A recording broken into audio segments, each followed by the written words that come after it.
Setiap kita mengalami rasa ketakutan luar biasa saat ini.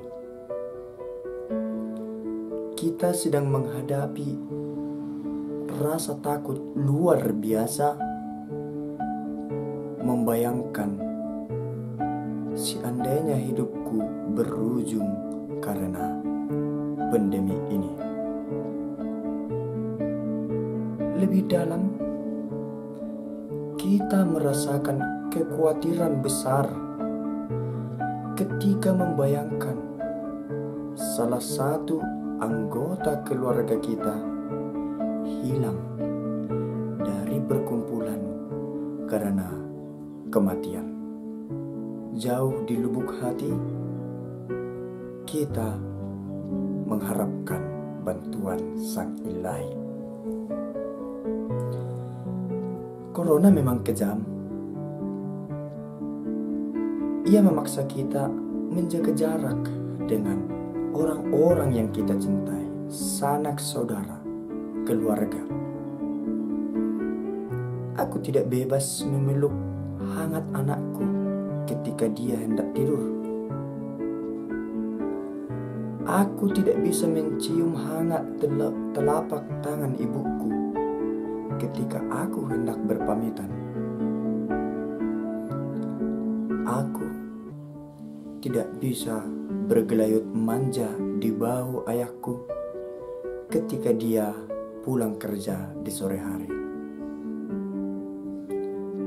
Corona telah memisahkan momen-momen hangat itu. Corona merenggut, merampas kebahagiaan, kehangatan, kegembiraan yang selama ini kita rajut dan kita bina dengan susah payah. Corona tega memisahkan kita dengan orang yang sungguh kita cintai karena kematian. Dunia diracuni mayat-mayat bertebaran. Kian hari jumlah yang meninggal semakin banyak dan yang terinfeksi semakin meningkat. Virus kecil itu mempermainkan kita. Ia berbuat sesuka hati, sedangkan kita harus terus mawas diri dan berharap semoga virus corona tidak mengetahui alamat rumah kita. Dalam situasi seperti ini, kepada siapakah kita berserah diri? Masihkah kita menaruh rasa percaya kepada Sang Khalik? Kita merasa Tuhan sedang mempermainkan kita. Dia menjadikan kita seperti bola. Dia menendang, lalu menahan. Dia menangkap, lalu melempar. Dia membuang kita jauh-jauh, lalu menjemput dan menggiring kita. Dia tersenyum bahagia, sangat bahagia. Masa-masa corona membuat dia begitu gemas kepada kita, walaupun kita jengkel, bahkan marah tak ketulangan.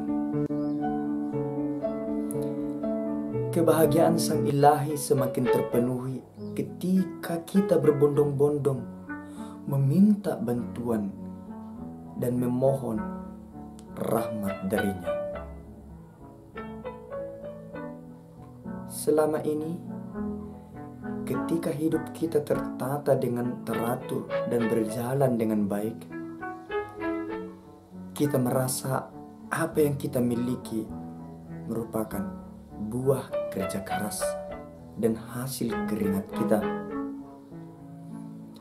Kita cuek kepadanya dan memalingkan wajah, seakan-akan dia hanyalah barang mainan dalam hidup kita. Kini tiba saatnya ungkapan mohon dan belas kasih bertaburan. Mungkin Sang Ilahi bosan melihat ucapan-ucapan itu, sehingga dia hanya tersenyum saja. Media sosial dipenuhi tulisan rintihan yang memohon pertolongan Sang Khalik.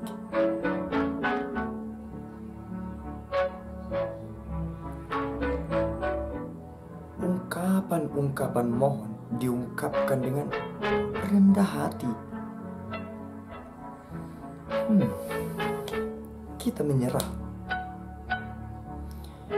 Kekuatan manusia tak berdaya sedikit pun menghentikan pandemi ini.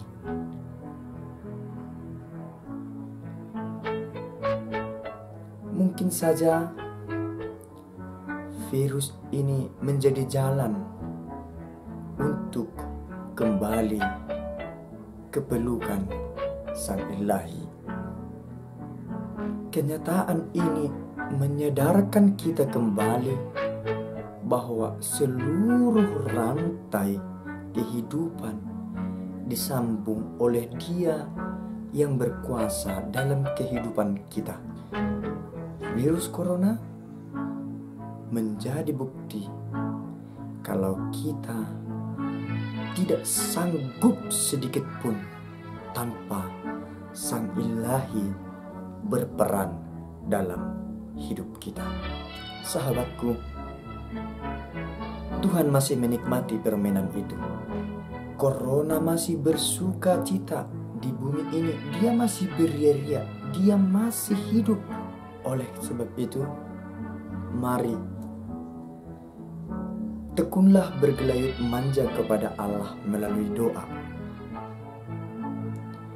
Mari kita merayu, menggombal, dan mendekati Dia dengan sejuta rayuan dan pesona. Kita berserah kepadanya dengan niat tulus dan kerendahan hati. Niscaya kejahatan yang sekarang melumpuhkan dunia akan berakhir. Semuanya akan kembali tenang. Semuanya akan kembali tenteram. Dan kita bisa menikmati hidup hangat dengan orang-orang yang kita cintai seperti sedia kala. Yakinlah, Allah pasti memutihkan segalanya. Kita bersabar, bila waktunya tiba, Allah akan meniupkan menit terakhir, tanda permainan itu sudah selesai. Corona berakhir. Dan di saat itu juga Allah menjadikan kita sebagai boneka yang selalu dirangkul, dipeluk, dan ditimang-timang. Allah sungguh berbelas kasih kepada kita. Yakinlah, percayalah. Tapi ada satu yang harus kita pegang.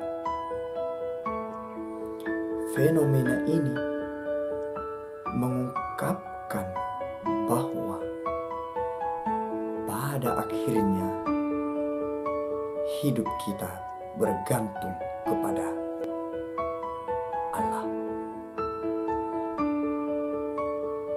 Mari bertekunlah dalam doa, pandang Dia, rayu Dia, dan berserahlah kepada Dia dalam doa dan perbuatan. Kita jangan pernah berpaling darinya, sebab Tidak ada kekuatan yang mampu mengalahkan kekuatan Sang Ilahi. Pace ebene, semoga semua diputihkan